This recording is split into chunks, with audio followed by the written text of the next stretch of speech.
Hello दोस्तों, जय श्री राम। मेरा नाम है खुशबू। आज मैं आप सबको वट सावित्री व्रत कथा सुनाऊंगी। अगर आप मेरे चैनल पर नए हैं तो प्लीज़ मेरे चैनल को सब्सक्राइब करें, कथा को अंत तक सुने। अगर कहानी अच्छी लगे तो वीडियो को लाइक करें, शेयर करें। चलिए आपका समय बर्बाद ना करते हुए शुरू करते हैं वट सावित्री व्रत कथा। भद्र देश में अश्वपति नाम का एक राजा रहता था। उनकी कोई संतान नहीं थी। संतान पाने के लिए राजा प्रतिदिन मंत्रों के उच्चारण के साथ 1,00,000 आहुतियां देता था। ये सिलसिला 18 वर्षों तक जारी रहा। एक दिन उनके इस यज्ञ और तप से प्रसन्न होकर सावित्री देवी प्रकट हुई और उन्हें संतान के रूप में एक रूपवान, गुणवान और तेजस्वी कन्या होने का वरदान दिया। सावित्री देवी के वरदान से राजा को पुत्री हुई, जिस वजह से उन्होंने अपनी बेटी का नाम भी सावित्री रखा। सावित्री बड़ी ही रूपवान थी। महल के आंगन में खेलते खेलते कब वो बड़ी हो गई, राजा को इसका पता ही नहीं चला। सावित्री की शादी की उम्र होने पर राजा को बहुत चिंता सताने लगी। राजा को अपनी रूपवान कन्या के लिए कोई योग्य वर नहीं मिल रहा था।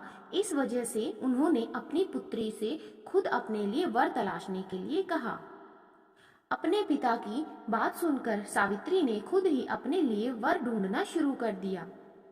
एक दिन सावित्री तपोवन में जा पहुंची। वहां उसने सत्यवान नाम के सुंदर युवक को देखा। सत्यवान एक राजकुमार था, जो साल्व देश के राजा धुंधसेन का एक लौता पुत्र था। जब सावित्री ने उसके जंगल में रहने की वजह पूछी तो सत्यवान के पिता राजा धुंधसेन ने बताया कि वे अंधे हो गए हैं और इसी वजह से उनसे उनका राज्य छीन लिया गया है। अब वह अपने परिवार के साथ इसी जंगल में रहते हैं। सावित्री ने राजकुमार सत्यवान और उसके पिता राजा धुंधसेन के बारे में अपने पिता को बताया और इच्छा जाहिर की कि वो राजकुमार सत्यवान से शादी करना चाहती हैं। राजा अश्वपति बेटी को दिए वचन को पूरा करने के लिए तपोवन जंगल गए। वहां पहुंचकर राजा ने धुंधसेन से मुलाकात की और उन्हें उनके पुत्र सत्यवान के लिए अपनी बेटी सावित्री से विवाह का प्रस्ताव दिया।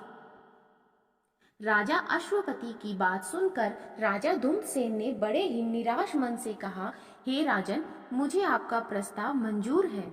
मेरा पुत्र सत्यवान, गुणवान, धर्मात्मा और बलवान है, लेकिन ऋषिराज नारद ने मुझे बताया है कि यह अल्प आयु का है, जिसकी अगले वर्ष अमावस्या के दिन मृत्यु हो जाएगी।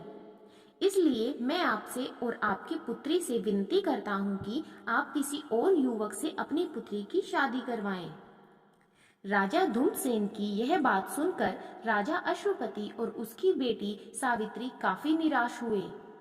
लेकिन सावित्री ने कहा कि एक आर्य समाज की स्त्री होने के नाते वो अपने मन में सिर्फ एक ही युवक को पति के रूप में देख सकती है। राजकुमार सत्यवान के अलावा अब वो किसी अन्य युवक से विवाह नहीं कर सकती है। सावित्री की जिद के सामने राजा अश्वपति और राजा धुंधसेन को झुकना पड़ा। अगले ही दिन राजकुमारी सावित्री और राजकुमार सत्यवान का विवाह बड़े ही धूमधाम से कर दिया गया। सावित्री रूपवान तो थी, लेकिन वह सर्वगुण संपन्न भी थी।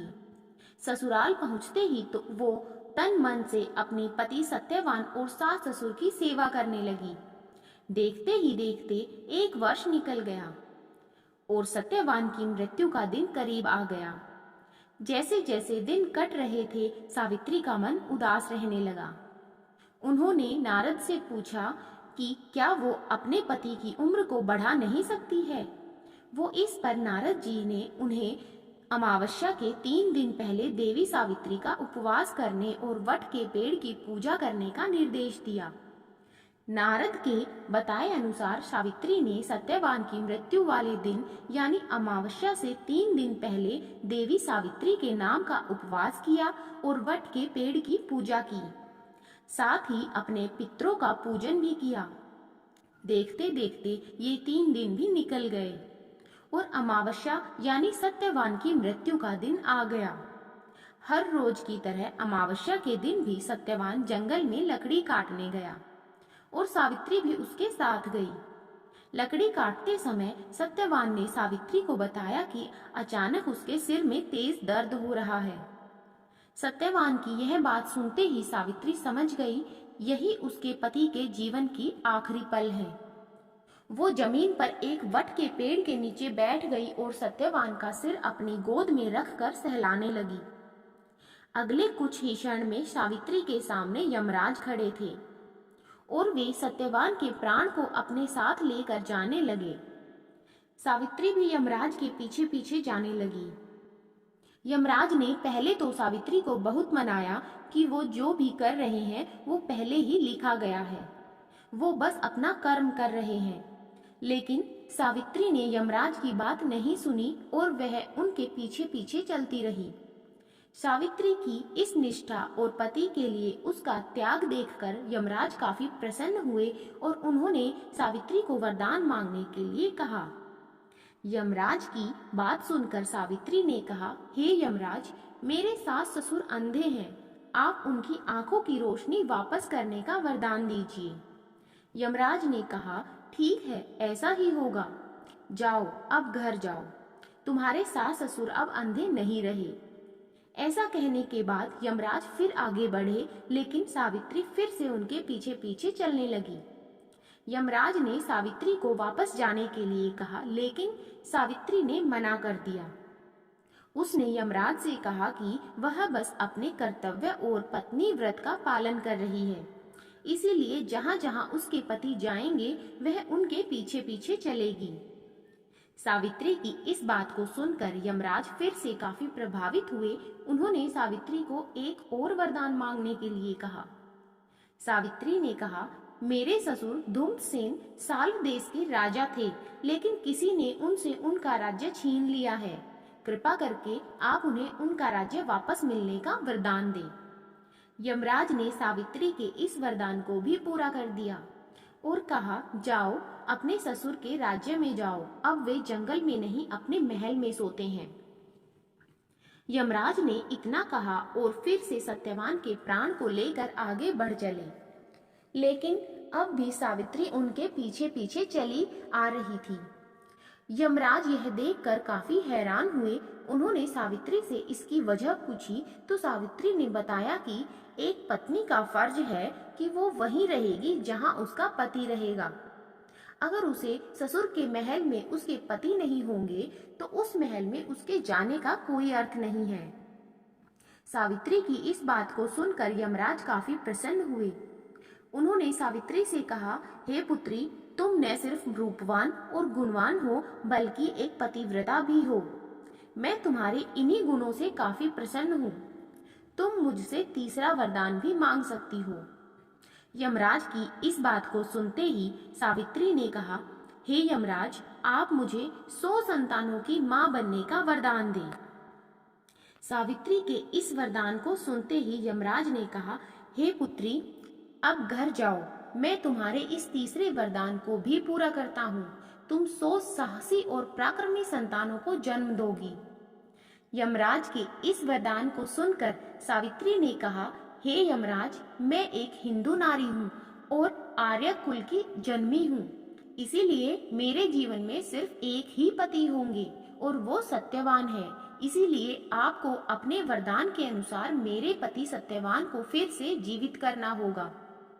सावित्री की इस बात को सुनकर यमराज और भी ज्यादा प्रभावित हुए और उन्होंने सत्यवान के प्राण को वापस छोड़ने का वरदान दिया और सावित्री से कहा, हे पुत्री, तुम अब वापस उसी वट के पेड़ के नीचे जाओ जहाँ पर तुम्हारे पति का शरीर पड़ा था। मैंने सत्यवान के प्राण को छोड़ दिया है और तुम दोनों को 100 संतानों के साथ ही अखंड सौभाग्यवती होने का वरदान भी दिया है। यमराज की बातों को सुनकर सावित्री ने उनसे विदा ली और वापस उस वट के पेड़ के पास जा पहुंची जहां पर उसके पति का शरीर पड़ा था। जब वह सत्यवान के करीब पहुंची तो उसने देखा उसका पति वापस से जिंदा हो गया था। दोनों जल्दी जल्दी जंगल से बाहर निकले और राजा धूम्रसेन के साल्व देश पहुंचे। वहां पहुंचकर सावित्री ने देखा कि अब उसके ससुर को उनका राज्य फिर से मिल गया है और उनकी आंखों की रोशनी भी वापस आ गई है। तभी से हर साल ज्येष्ठ माह की अमावस्या के दिन वट सावित्री व्रत को मनाया जाने लगा। इस दिन पूरे विधि विधान से वट के पेड़ की पूजा अर्चना की जाती है और सुहागन महिलाएं अपने पति की लंबी उम्र की कामना करती हैं। इस कहानी से हमें सीख मिलती है, निष्ठा, श्रद्धा और लगन से वट सावित्री व्रत करने वाली सुहागिन महिलाएं अपने पति पर आने वाली बाधाओं को टाल सकती है। कहानी अच्छी लगी तो वीडियो को लाइक करें, चैनल को सब्सक्राइब करें, वीडियो को शेयर करें और कमेंट में जय श्री राम जरूर लिखें। धन्यवाद। हेलो।